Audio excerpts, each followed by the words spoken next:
Good night, fellow punchers. The clock on the wall is 13 minutes away from 9 o'clock on Monday night. Back at base.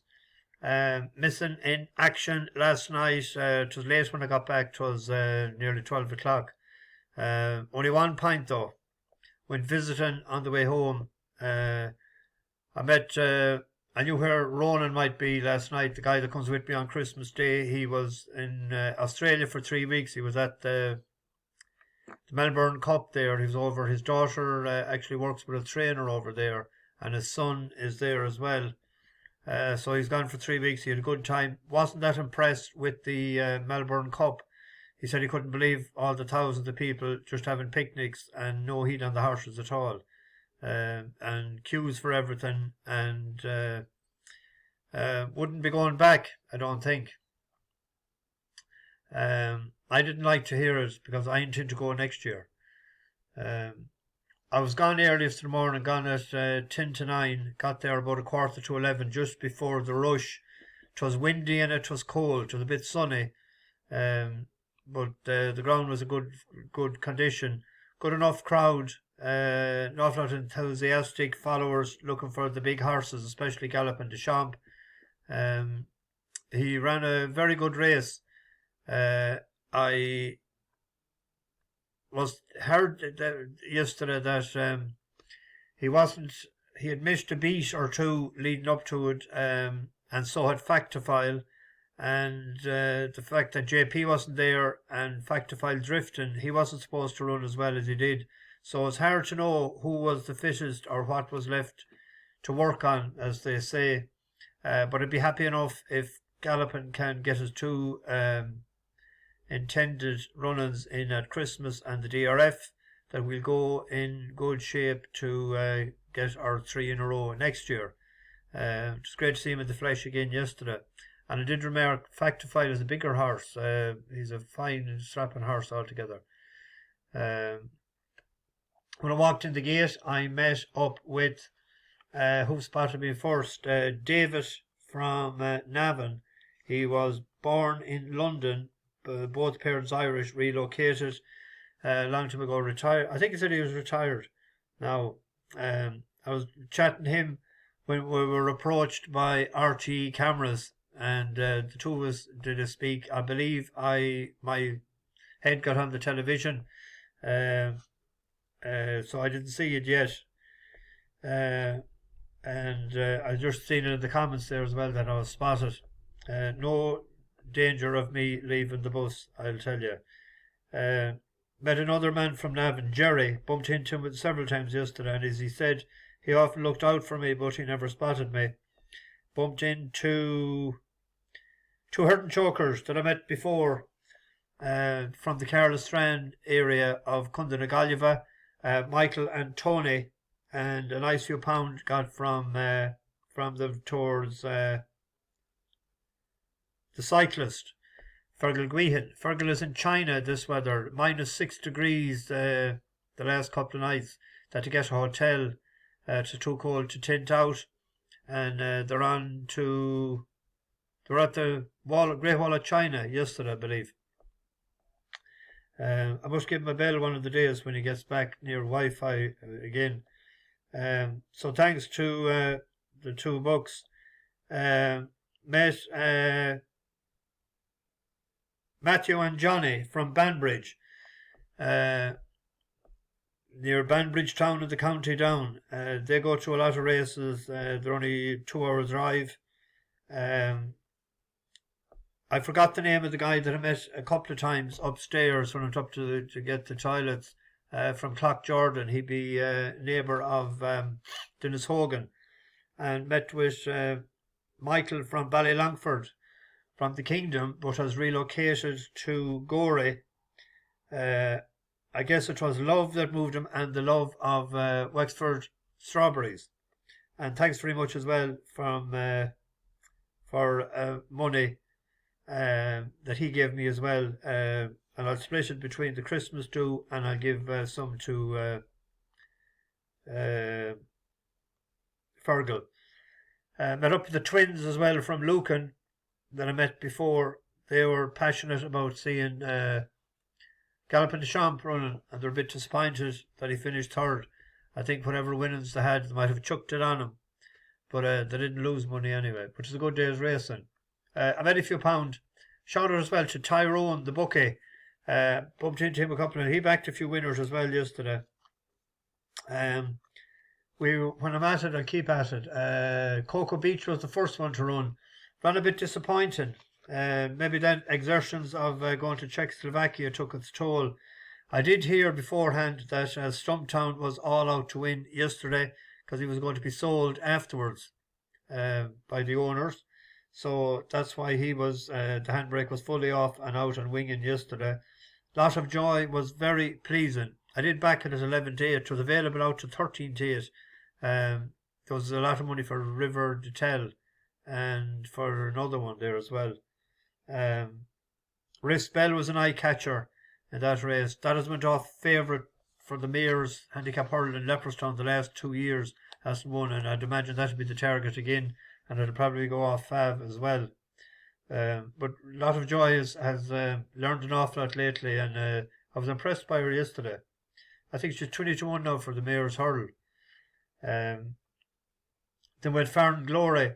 You know what was the story yesterday? Was it the turn of the owners to win a race yesterday or what? But without in front, seemingly caught them by surprise the way it had improved. Farn Glory though could have been put into the race a bit sooner, I thought. That finished second. And we had Gallopin finishing third. That was a great race altogether. And Jimmy Mangan's horse, you'll wonder what they'll do with that, because they can split them up now, or what? Will one of them go to Tramore at Christmas, or will they go up against, will they go for the Savills, or what? I've no idea. I'm sure they don't either yet, but they'll make a plan. Had the dinner in Clane. Jones's, is it? A good dinner on the way out. I was watching the bumper. I didn't, as I was coming out the road. I got out before Dodge left before the traffic, and bumper winner is 6-1 favourite for the bumper in Cheltenham. I see now, but you'd wonder. Jigginstown hasn't much heat on that, but maybe they'll go for it.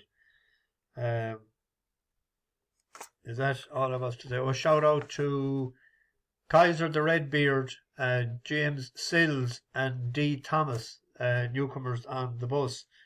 I better keep going. It's Monday night. There was only one race that sort of interested me today, was the 310 at Kimpton.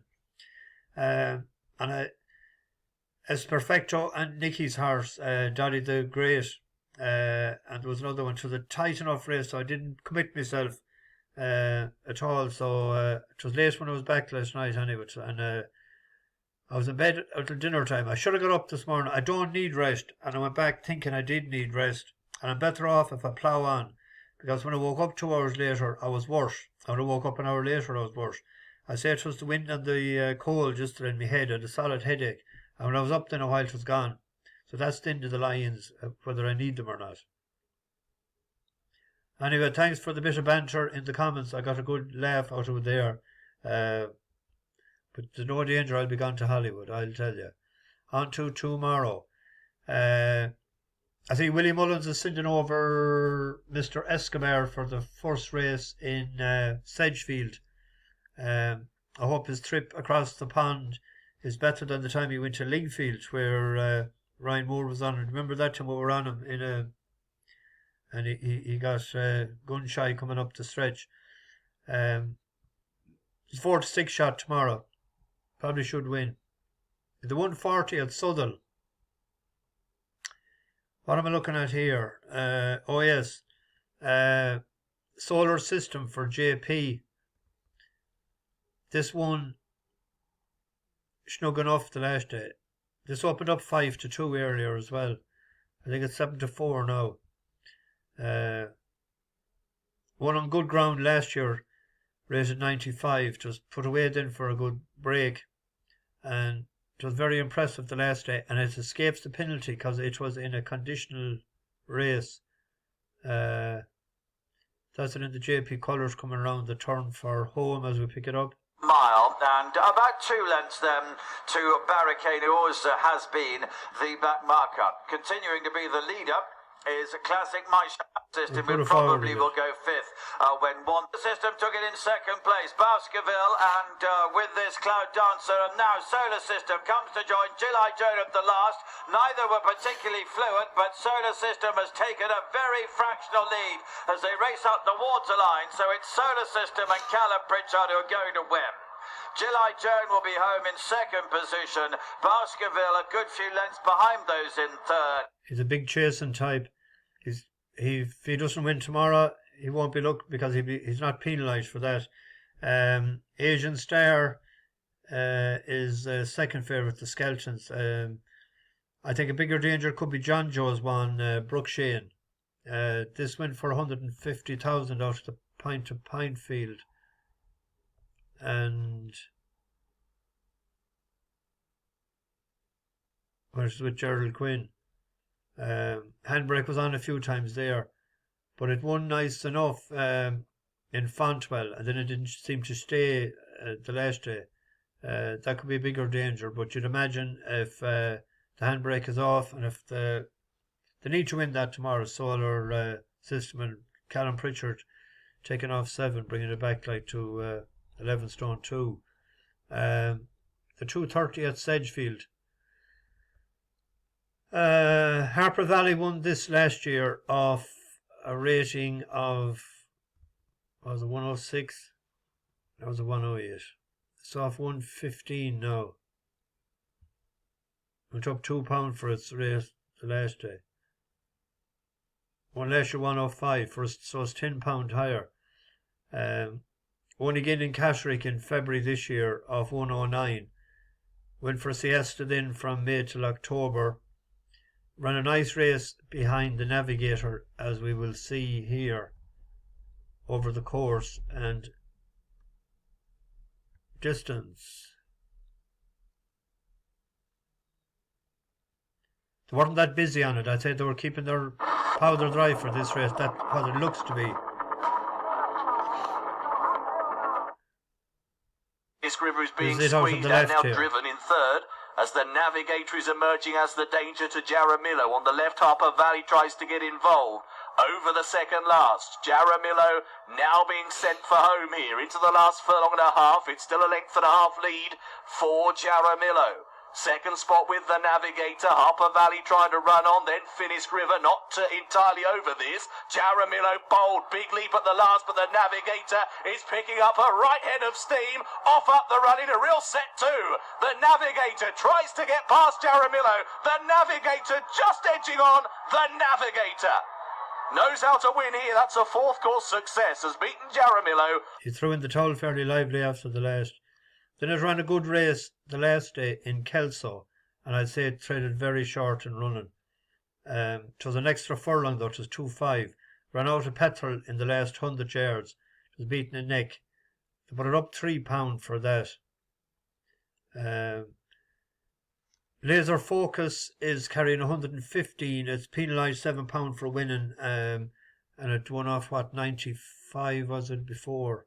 Won 2 in a row. So it's off 115 tomorrow.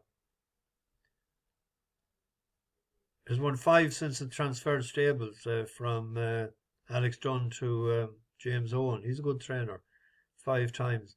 But I'm just hoping it might be in the grip of the handicapper. And there was one more that was sort of. Harper Valley opened up at 4-1, had it picked out. Knacker Trapper, that's a horse with a chance in it as well. But it was between the 3. I thought Harper Valley laid out for the race and won it last year. Might be the one. On to Tramore, or as they say down there, Tramore. The nice little race here. There's one that I don't know what to expect. Henry de Bromhead's Garde La Pêche. It's actually its first time in a handicap hurl. They ran it with the handbrake on to get a rating over 3 maiden hurls, beating 62 lengths, 17.5 and 17. and they put a chasing straight away, and it won first time. It had won a pint to pint last March 12 months. It won a chase, and they're going to hurl with it tomorrow. The ground is heavy, soft in places. It won on good ground. So it's hard to know how it's going to cope with that. But a horse that might have no trouble with the conditions is Roxhill Rosie. Now this one at the course before it won a maiden hurl on yielding ground, but it has run well in hurls on soft to heavy in a maiden hurl, and a heavy in a bumper here. Its better runs was with cut. The last day then, after coming back from a break, it went out in front and it drifted, I think, out from 6s to 12s. Still right on the left. That's it here. Remy Martin with the cheek pieces in for the night, stays on behind him. Colleen Danu, they're ahead of Dam Rapide as they jump to second last. Remy Martin led in front, but coming to challenge on the outside is in for the night with the white cap. Behind him, long-time leader towards the inside in the white and green is Roxhill Royce.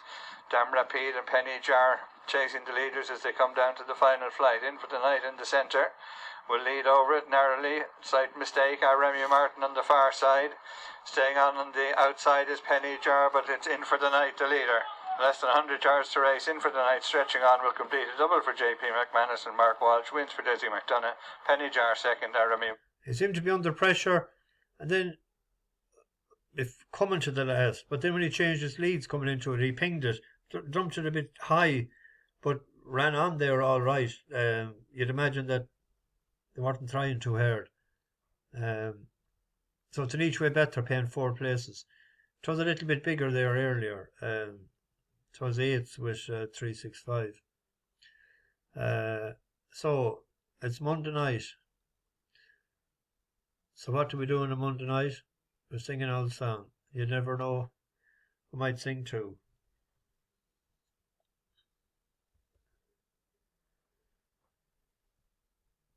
I've been sitting here so long for you to hear my song, and all you want to know, have I been on the radio?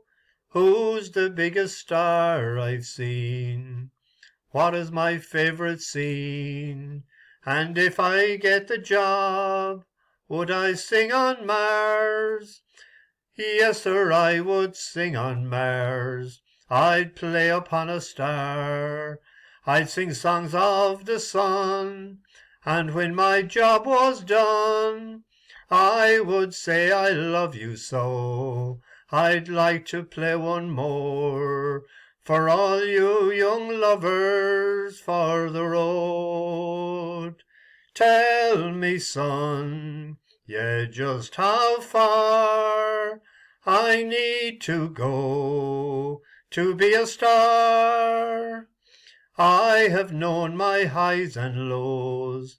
I've worked in every show. I've played in every town, brought some houses down. The critics never notice me. I'm not a star, you see. And yet I give my heart to every part. I would stand for hours and hours. I'd walk through some showers with my dancing shoes and my dreams and views. I walk upon an empty stage with one light in my face, to be told don't phone us, but we'll phone you. Tell me, son, yeah, just how far I need to go to be a star. Every day the same old scene, the same old happenings, 100 miles of shows and no place to go. And when your luck has all run out, you're asked to take a bow. You've just stolen the show, now you're on your own. Yes, sir, I would sing on Mars. My dream steen is me a star, is me a star. I am a star. I am a star. That's a good one from Christy Hennessy. Bit of a livelier one to finish up on a cold night. From the great Atlantic Ocean to the wide Pacific shore, the green old flowing mountains to the south down by the moor. She's mighty tall and handsome, she's nosed quite well by all. Regular combination on the Wabash Cannonball. Listen to the jingle, to the rumble and the roar, as she glides along the woodland, o'er the hills and by the shore. Hear the mighty rush of the engine, hear the lonesome hobo's call, as you travel across the country on the Wabash Cannonball. Oh, the eastern states are dandy, so the people always say, from New York to St. Louis and Chicago by the way, to the hills of Minnesota where the rippling waters fall, no changes can be taken on the Wabash Cannonball. Here's to Daddy Claxton, may his name forever stand, in the hills of Tennessee and in the course throughout the land. When his earthly race are over and the curtains round him fall, would they take him home to Dixie on the Wabash Cannonball?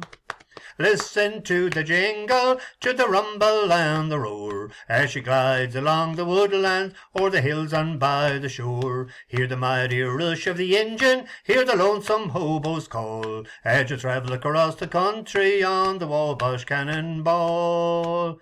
Ooh, ooh!